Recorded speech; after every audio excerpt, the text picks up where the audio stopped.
নমস্কার বন্ধুরা, চলে এসেছি প্রতিদিনই নেই আবারও একটি নতুন রেসিপি নিয়ে আপনাদের মাঝে। গরম গরম ধোঁয়া ওঠা ভাতের সাথে যদি এই রেসিপিটা থাকে আর কিন্তু কিছুই লাগবে না। এতটা সুন্দর এবং ভীষণ অপূর্ব স্বাদের একটি রেসিপি। তো আজ আমি বানিয়ে নিতে চলেছি লাউ দিয়ে ভীষণই টেস্টি একটি রেসিপি, যেটা গরম ভাতের সাথে কিন্তু একেবারে পারফেক্ট, আর কিছুই লাগবে না। তো চলো আজকে রেসিপিটা তোমাদের সাথে শেয়ার করে নিই। কিছুই লাগবে না, সামান্য তেল মশলা দিয়ে আজকে বানিয়ে দেখাবো তোমাদের এই দুর্দান্ত স্বাদের লাউয়ের রেসিপি। এই গরমে কিন্তু লাউ খুব স্বাস্থ্যের পক্ষে ভালো, আর লাউ যদি দুপুরে গরম ভাতের সাথে থাকে লাউয়ের রেসিপি, তাহলে কিন্তু দুপুরের খাওয়াটা ভীষণ মজার হবে। তো চলো, আমি এখানে চিংড়ি মাছ 150 মতো নিয়েছি, 150 গ্রাম। তো চিংড়ি মাছটাকে আমি বেছে ধুয়ে পরিষ্কার করে নিয়েছিলাম। এরপর নুন হলুদ মাখিয়ে আমি এবার চিংড়ি মাছটা রেস্টে রেখে দিলাম। এরপর আমি লাউটাকে কেটে নেব। আর লাউটাও কিন্তু ভীষণ কচি, এত নরম, তোমাদের কাটলে আমি দেখিয়ে দিচ্ছি। দেখো, এবারে আমি লাউটাকে কেটে নিচ্ছি। তো লাউটা দেখো আমার পুরোটা লাগবে না, আমি একটু কেটে রেখে দেব আর বাকিটা করব। তো লাউটা কতটা নরম দেখো, দেখলেই তোমরা বুঝতে পারবে। এই রকম নরম কচি কচি লাউ দিয়ে দুপুরের এই চিংড়ি মাছ দিয়ে যদি রেসিপিটা থাকে না, সত্যি কিন্তু আর কিছুই লাগবে না। এবারে আমি লাউয়ের খোসাটা ছাড়িয়ে পরিষ্কার করে ধুয়ে নিয়েছি। এরপর আমি লাউটাকে একটু বড় বড় সাইজের করে কেটে নেব।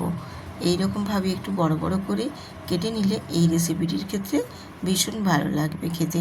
আমি এরকম প্রথমে আগে ছুরি দিয়ে কেটে নিয়েছি, তারপর একটু বড় বড় কিউব কিউব করে কেটে নিচ্ছি। তোমরা চাইলে এটা বঁটি দিয়েও কিন্তু কেটে নিতে পারো।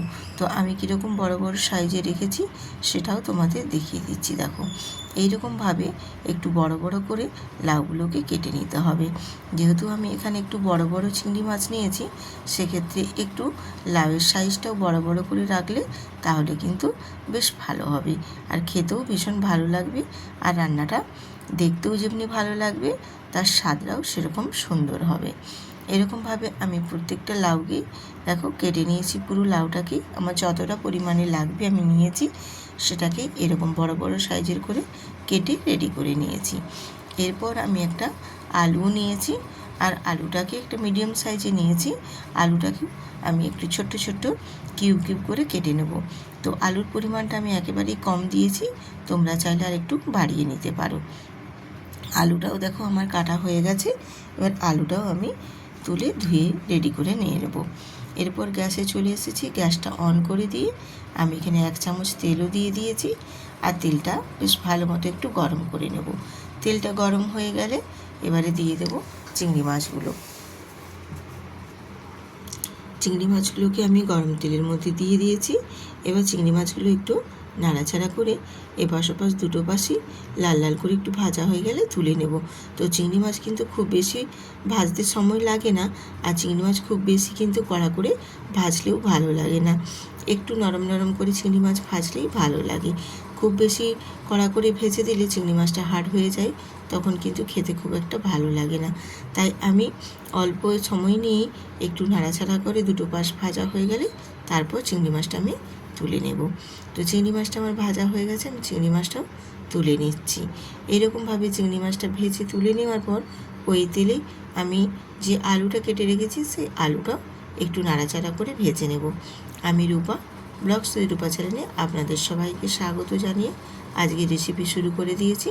যদি ভালো লেগে থাকে এই লাউ দিয়ে চিংড়ি মাছের রেসিপিটা, তাহলে অবশ্যই কিন্তু বন্ধুদের সাথে শেয়ার করে পাশে থাকবেন। আর ভিডিওটিতে কিন্তু একটু লাইক দিয়ে ভিডিওটি দেখার অনুরোধ রইল। আলুগুলোকে আমি দেখো একটু হালকা লাল লাল করে ভেজে আলুগুলোকেও এবার আমি তুলে নিচ্ছি। আলুটাও আমার ভাজা হয়ে গেছে, তো খুব বেশি আলুটাও কিন্তু ভাজবো না, একটু হালকা লালচে করেই তুলে নেব। আলুগুলোও তুলে নিয়েছি। এবারে ওই তেলের মধ্যে অল্প সামান্য আরও একটু তেল অ্যাড করে দিয়েছি, দিয়ে এখানে দিয়ে দিয়েছি 1/2 চামচ 5 ফোড়ন, আর একটা শুকনো লঙ্কা, 2টো তেজপাতা ফোড়নে দিয়ে দিলাম। দিয়ে ফোড়নটা একটু নাড়াচাড়া করে ভেজে নেব। ফোড়ন থেকে যখন একটা মিষ্টি গন্ধ বেরিয়ে আসবে, সেই পর্যায়ে আমি এখানে দিয়ে দেবো পেঁয়াজের কুচো। তো ফোড়নটা একটু সময় নিয়ে ভেজে নিতে হবে, তাহলে ফোড়ন থেকে একটা মিষ্টি গন্ধ বেরিয়ে আসবে, ভীষণ সুন্দর ফ্লেভারটা। এবারে ওই ফোড়নটা ভাজা হয়ে যাওয়ার পর দিয়ে দেবো এখানে আমি একটা বড় সাইজের পেঁয়াজের কুচো। পেঁয়াজের কুচোটা দিয়েও একটু পেঁয়াজটাও নাড়াচাড়া করে ব্রাউন কালারের করে কিন্তু ভেজে নেব। খুব বেশি লাল করে ভাজবো না, জাস্ট একটু কালারটা চেঞ্জ হয়ে ব্রাউন কালার হয়ে যাবে, ঠিক সেই পর্যায়ে পেঁয়াজটা ভেজে তারপর আমি এর মধ্যে অ্যাড করে দেব স্বাদ মতো নুন। এখানে আমি দেখো দিয়ে দিয়েছি, একেবারেই আমি এখানে নুনটা কিন্তু স্বাদ মতো মেপে দিয়ে দিয়েছি। আর দিয়েছি এখানে কাশ্মীরি লঙ্কার গুঁড়ো কালারের জন্য, আর হলুদের গুঁড়ো দিয়ে পেঁয়াজটা ওই তেলের মধ্যে গুঁড়ো মশলাটা খুব ভালো করে একটু নেড়ে চেড়ে কষিয়ে নেব, তাহলে কালারটা কিন্তু বেশ সুন্দর আসবে। আর মশলার সাথে এখানে গুঁড়ো মশলার সাথে পেঁয়াজটাও নেড়ে চেড়ে একটু লাল লাল করে ভেজে নিয়ে দিয়ে দিয়েছি একটা টমেটোটাও একটু পেঁয়াজের সাথে নেড়ে ছেড়ে একটু ভেজে নিলে পেঁয়াজ নরম হয়ে যাবে, টমেটোটাও বেশ ভালো মতো, আর টমেটোর একটা কালারও সুন্দর বেরিয়ে আসবে। এবারে সমস্ত কিছুটা আমি ভালো করে ভেজে নেওয়ার পর এখানে মশলা হিসেবে ব্যবহার করেছি আদা আর জিরে বাটার পেস্ট। এই মশলা দিয়েই আজকে বানিয়ে নেব এই সুস্বাদু লাউয়ের রেসিপি। তো এখানে আদা জিরের পেস্টটা দিয়ে আমি অল্প একটু সামান্য জল দিয়ে দিয়েছি, দিয়ে মশলাটাকে খুব ভালো করে কিন্তু আগে কষিয়ে নেব। মশলাটা যত ভালো করে কষানো হবে খেতে ততটাই টেস্ট লাগবে, আর কালারটাও ভীষণ সুন্দর আসবে। এরকম আর একটু অল্প জল দিয়ে এইভাবে আমি মশলাটাকে খুব ভালো করে কষিয়ে নেব, আর মশলা থেকে যখন তেল ছেড়ে বেরিয়ে আসবে সেই পর্যায় পর্যন্ত অপেক্ষা করে কিন্তু মশলাটাকে বেশ ভালো মতো কষিয়ে নিতে হবে। আর এই রকম গরমে দুপুরে যদি এই সুন্দর লাউয়ের রেসিপিটা থাকে তাহলে কিন্তু আর কিছুই লাগবে না। লাউ কিন্তু আমাদের স্বাস্থ্যের পক্ষে ভীষণই উপকারী। এই গরমে কিন্তু লাউ খাওয়াটা খুবই উপকার। আর লাউয়ের যে কোনো রেসিপি তো আমরা অনেক রকম বানিয়েছি, কিন্তু এইভাবে এই অল্প তেল মশলা দিয়ে সামান্য আদা জিরে বাটা দিয়ে একটিবার এই রেসিপিটা লাউয়ের বানিয়ে দেখবেন, খেতে কিন্তু অপূর্ব লাগে, ভীষণ সুন্দর। বাড়ির সবাই কিন্তু আঙুল চেটে পুঁটে খাবে, এত টেস্টি হয়। আমার এখানে দেখো মশলাটাও বেশ সুন্দর করে কষানো হয়ে গেছে। এবারে ওর মধ্যে আমি কেটে রাখা লাউটা দিয়ে দেব। আর লাউয়ের যে আমি একটা টিপস বলছি তোমাদের, লাউটা যখন আমরা খোসাটা ছাড়িয়ে কেটে নেব, খোসাটা ছাড়ানোর পর কিন্তু লাউটা খুব ভালো করে ধুয়ে নিতে হবে। কেটে নেওয়ার পর তারপর কিন্তু লাউটা ধুবে না, তাহলে লাউয়ের মধ্যে অনেকটা পরিমাণে জলও ঢুকে যায়। আর লাউটা কিন্তু বলে যে লাউ কেটে নেওয়ার আগেই কিন্তু ধুয়ে নিতে হয়, পরে ধুয়ে নিলে কিন্তু লাউয়ের পুরো যে একটা পুষ্টিগুণ বা একটা যে স্বাদ থাকে সে স্বাদটা কিন্তু থাকে না। তার জন্য কিন্তু আমি আগেই খোসাটা ছাড়িয়ে ধুয়ে নিয়েছিলাম, তারপর কেটে নিয়েছি। আর মশলার সাথে লাউটা দেওয়ার পর দেখো মশলাটাকেও আর লাউটার সাথে খুব ভালো করে কষিয়ে নিয়েছি। কষিয়ে নিয়ে একটা ঢাকনা দিয়ে ঢেকে দিয়েছিলাম, যার কারণে দেখো লাউয়ের থেকে অনেকটা পরিমাণ জল ছেড়ে বেরিয়েছে। আর লাউটা যেহেতু একটা রসালো ফল, সেক্ষেত্রে লাউয়ের আপনাতেই একটা নিজস্ব জলের ভেতরে থাকে, সেই জলটায় ঢেকে দেওয়ার জন্য জলটা অনেকটা পরিমাণে দেখো বেরিয়ে গেছে। এরপর এর মধ্যে আমি ভিজে রাখা আলু আর চিংড়ি মাছটাও অ্যাড করে দিলাম, দিয়ে চিংড়ি মাছ আলুর সাথে লাউ মশলা সব কিছুটাই খুব ভালো করে আবারও আমি কিন্তু নাড়াচাড়া করে কষিয়ে নেব। এইরকমভাবে লাউটা কষিয়ে নিলে মশলার সাথে খেতে কিন্তু ভীষণ ভালো লাগবে, আর লাউয়ের যে একটা সুন্দর স্বাদ আসে ভীষণ সুন্দর লাগে। এইভাবে দেখো লাউ আর চিংড়িটাকে খুব ভালো করে একটু কষিয়ে নিয়েছি।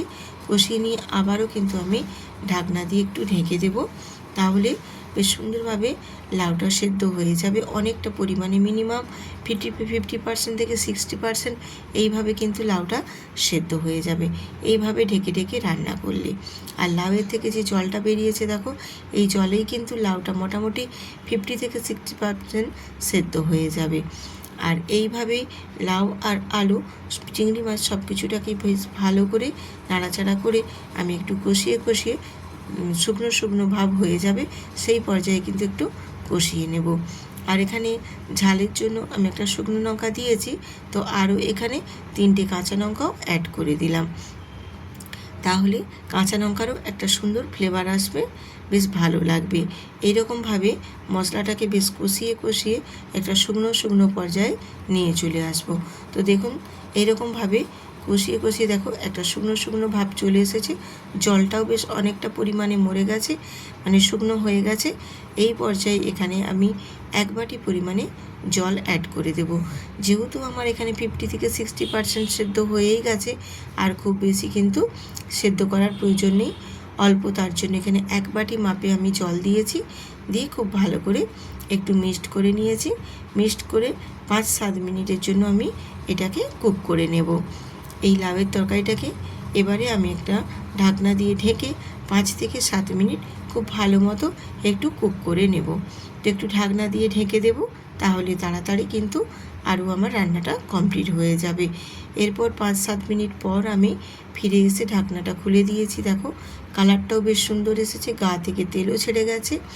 আর আমি এখানে অ্যাড করে দেব 1/2 চামচের মতো চিনি। লাউয়ের তরকারিতে একটু চিনি দিলে খেতে কিন্তু বেশ ভালোই লাগে।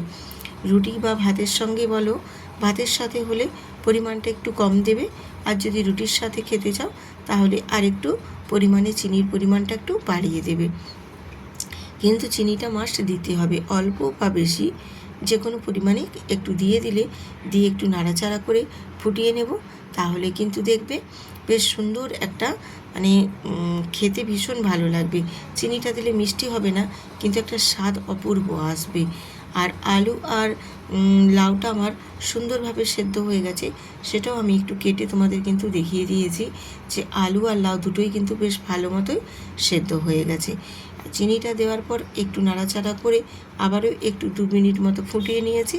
ফুটিয়ে নিয়ে এবারে গ্যাসটা অফ করে নামিয়ে নেব। আমার পুরো একেবারে রেডি হয়ে গেছে দুপুরের লাউয়ের রেসিপির তরকারি। এবারে আমি তরকারিটাকে নামিয়ে তারপর তোমাদের সার্ভ করে দেখিয়ে দিয়েছি। দেখুন কতটা সুন্দর হয়েছে বন্ধুরা।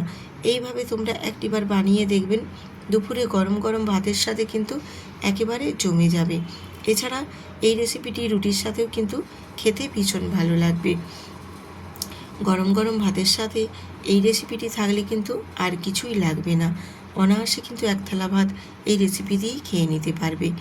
তো বন্ধুরা, আজকে যদি এই লাউ দিয়ে চিংড়ি মাছের রেসিপিটি তোমাদের ভালো লেগে থাকে, তাহলে কিন্তু অবশ্যই একটি লাইক দিয়ে বন্ধুদের সাথে শেয়ার করে হাইপ করে দিও। আর যেসব নতুন নতুন বন্ধুরা আজকে আমার এই ভিডিওটিতে ভিজিট করেছে, অবশ্যই কিন্তু চ্যানেলটি সাবস্ক্রাইব করে বেল আইকনটি প্রেস করে সুন্দর করে একটা কমেন্ট করে পাশে থাকবেন। আবার আসবো এইরকম নিত্য নতুন আরও সুন্দর সুন্দর রেসিপি নিয়ে আপনাদের মাঝে। তো আজ এখানেই রাখছি। সবাই সুস্থ থাকুন, ভালো থাকুন।